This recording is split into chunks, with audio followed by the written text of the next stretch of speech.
इस साल जुलाई में क्रिस्टोफर नॉलन की फिल्म ओपेनहाइमर रिलीज हुई। इस फिल्म की वजह से आई मैक्स की खूब चर्चा हुई क्योंकि फिल्म आई मैक्स स्क्रीन के लिए बनाई गई थी। आई मैक्स वो कंपनी जिसने बड़ी स्क्रीन पर फिल्मों के अनुभव को पूरी तरह से बदल दिया। आज दुनिया के 80 से ज़्यादा देशों में इस स्क्रीन के 1700 थिएटर हैं। इसका इस्तेमाल बड़ी बड़ी यूनिवर्सिटी में भी हो रहा है। आई मैक्स की खासियत ही इसकी स्क्रीन है। इस मामले में कंपनी का मार्केट में किसी के साथ कंपटीशन नहीं है। पिछली तिमाही में कंपनी का मार्केट कैप 8.69 हजार करोड़ रुपए रहा। नमस्कार दोस्तों, मैं हूं अरुण। आपका स्वागत है हमारे चैनल सफलता की राह में एक बार फिर।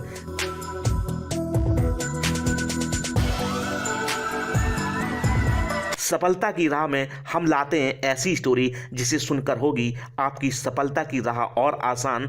आज की सफलता की राह में कहानी आई मैक्स की, तो देर किस बात की, कीजिए हमारे चैनल को लाइक और सब्सक्राइब और जानिए दुनिया में सबसे बड़ा आई मैक्स का सिनेमा स्क्रीन की कहानी को। दोस्तों, 60 के दशक की बात है। कनाडा में फिल्म मेकर्स का एक छोटा ग्रुप था। ये ग्रुप नए तरीकों से फिल्म बनाने और दिखाने की कोशिश कर रहा था। शुरुआत में इस ग्रुप ने मॉन्ट्रियल के एक्सपो 67 में एक मल्टी स्क्रीन लगाई। यह एक्सपो एक ग्लोबल मेले जैसे था। यहाँ दुनिया भर के कलाकार जुटे हुए थे। फिल्म मेकर्स के इस ग्रुप ने यहाँ 9 स्क्रीन को एक साथ मिलाकर फिल्म दिखाई। ये प्रयोग सफल रहा। लोगों को बड़ी स्क्रीन पर फिल्म बहुत पसंद आई। इसी ग्रुप का हिस्सा थे ग्रीम, फर्गुसन और रोमन क्रोइटर। एक्सपो 67 में दिखाए गए मोशन पिक्चर्स को लोगों ने खूब पसंद किया।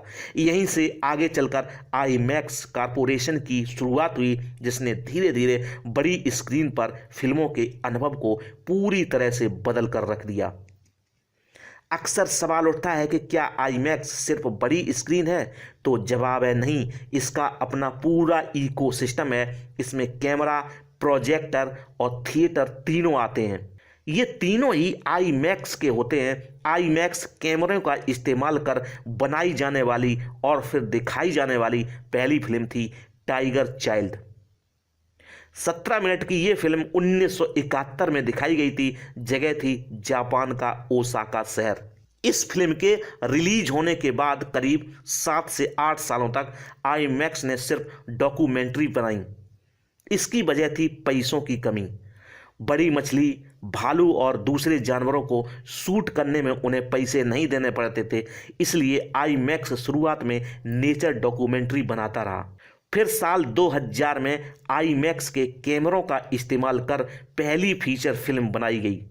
हालांकि इसे बनाने में पूरी तरह इन कैमरों का इस्तेमाल नहीं हुआ था। ये फिल्म थी डिज्नी की फैंटेसिया 2000। दोस्तों, कनाडा के film maker Graeme, Ferguson, Roman Kroitor, Robert Kerr और विलियम का मानना था कि छोटी स्क्रीन पर किसी फिल्म को गहराई से नहीं समझा जा सकता है। इसके लिए फिल्म की स्क्रीन का बड़ा होना बहुत ज़रूरी है।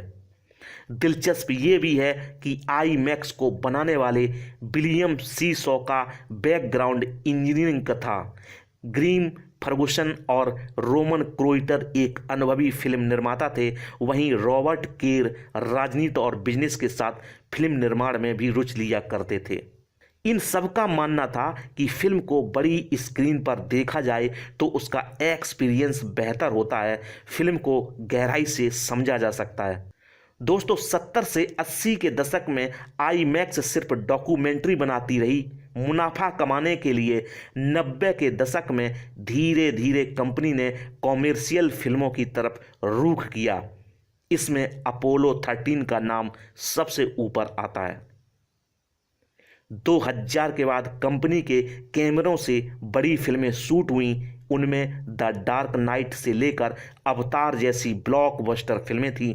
इन फिल्मों के दर्शक दुनिया भर में फैले हुए हैं। इस तरह आई मैक्स ने भी इन फिल्मों के जरिए अपनी ग्लोबल पहचान बना ली। आई मैक्स का रेवेन्यू बढ़ाने में भी इन फिल्मों का बड़ा हाथ रहा। दोस्तों, जब भी आई मैक्स की बात होती है, चर्चा सबसे पहले उसके स्क्रीन साइज की होती है। नॉर्मल थिएटर में 35 मिलीमीटर या 70 mm में बनी फिल्म को प्रोजेक्टर से स्क्रीन पर खड़े यानी वर्टिकल दिखाया जाता है, जबकि आईमैक्स में यह 8.3 गुना बड़ा होता है। आईमैक्स थिएटर दर्शकों को एक सिनेमा देखने का बेहतर अनुभव देने के लिए जाना जाता है।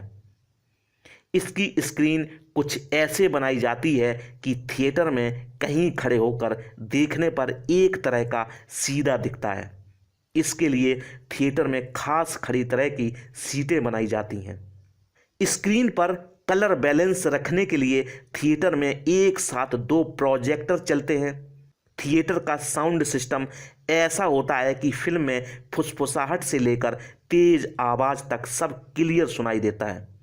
इससे फिल्म देखने वाले लोगों का एक्सपीरियंस बेहतर होता है। इसे लेकर क्रिस्टोफर नोलन ने एक बार कहा था कि किसी भी टेक्नोलॉजी की तुलना करने के लिए यह सबसे बेहतर मानक है। क्रिस्टोफर नोलन आईमैक्स के साथ अपने कनेक्शन पर कहते हैं कि जब उन्होंने म्यूजियम और साइंस इंडस्ट्री कनाडा के आईमैक्स थिएटर में पहली बार डोम स्क्रीन पर इसे बनी फिल्म देखी तो वह दंग रह गए थे। उसके बाद से ही नोलन ने आईमैक्स के कैमरों का इस्तेमाल फिल्म मेकिंग के लिए करने का फैसला किया।